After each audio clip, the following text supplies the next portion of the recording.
If you live in a house, you know that things like to break, and fixing them can be pretty expensive, especially if you need to hire somebody to do the work. In this video, I'd like to see if 3D printing can help to fix some things around our homes for a fraction of the cost. So, stick around.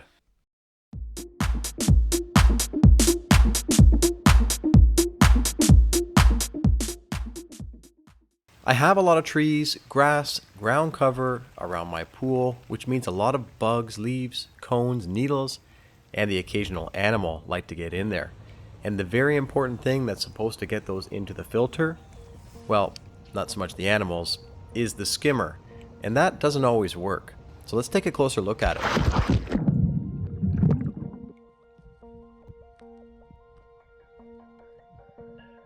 This is an older pool, and I'm pretty sure this skimmer has to be original to the pool, and it's still in pretty good condition for its age. But this is the problem. Part of the clip on one side has broken off, and when it's windy or people are using the pool, the flapper goes up and down violently, and then it gets jammed. Now these skimmers aren't cheap. They're around $300 to $500 new, but that's not the biggest problem. I think it's that it would not be easy to get it out, if it can even be taken out and replaced at all. And if we could, the replacement would need to be an exact match, and since it's old, I don't think it would fit. So how about we design and 3D print and test to see if we can fix this problem so I can spend less time cleaning the pool and more time creating YouTube videos. 3D scanning here would have been perfect, but consumer level 3D underwater scanning I don't think is a thing yet. So to measure this, I cut a paint stick into two pieces and push one against the top and one against the bottom and mark the position.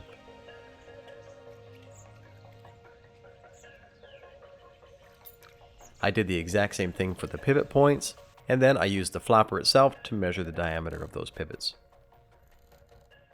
I took those measurements and I made a test piece from bamboo green PLA and tested the fit to make sure everything worked properly. I ended up making two test pieces because this is actually a lot harder than it looks.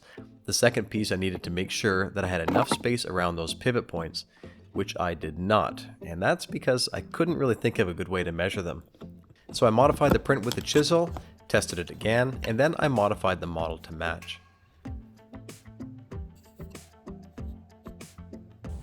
I need to be able to install and remove this flapper easily. It needs to last in a chlorinated pool at least for a few years, and the parts we make to fix it need to be able to be installed and stay in position.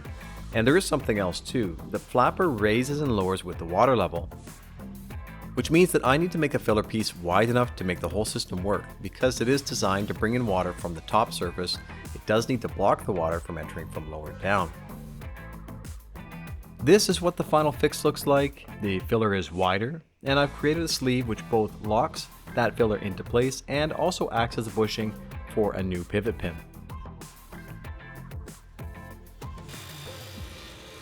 As far as the flapper itself, I didn't have any great ideas using the original design, so I decided that I would cut down the width to suit the new smaller opening and cut a slot in the original pivot, which allows me to move a new 3D printed pivot pin back and forth.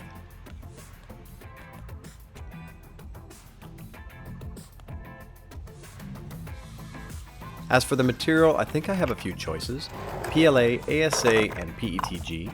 And to see which ones would resist chlorine the best, I took some pool chlorine straight and put those three filaments in for more than a week. And after the week, I was pretty surprised that PLA didn't do nearly as well as the others.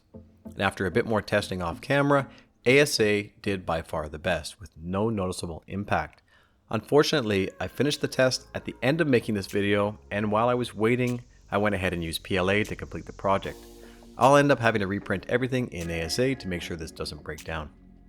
So let's go ahead and print the final parts, but again, I didn't know any better and I printed them all in PLA, but I'm printing with heavy infill and lots of walls and tops and bottoms, so at least it'll last as long as possible.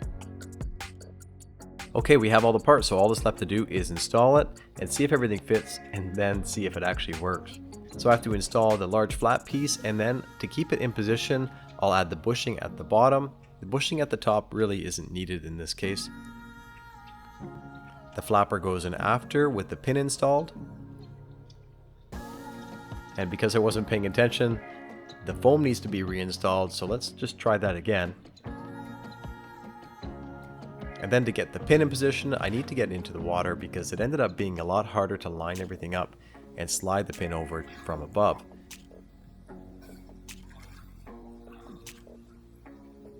I'm just gonna do a cannonball. Okay, so what's left? We need to test this thing out. And really just about anything is better than what I had because the jam flapper would stop everything from going into the filter. So if it functions properly, again, I'm pretty happy.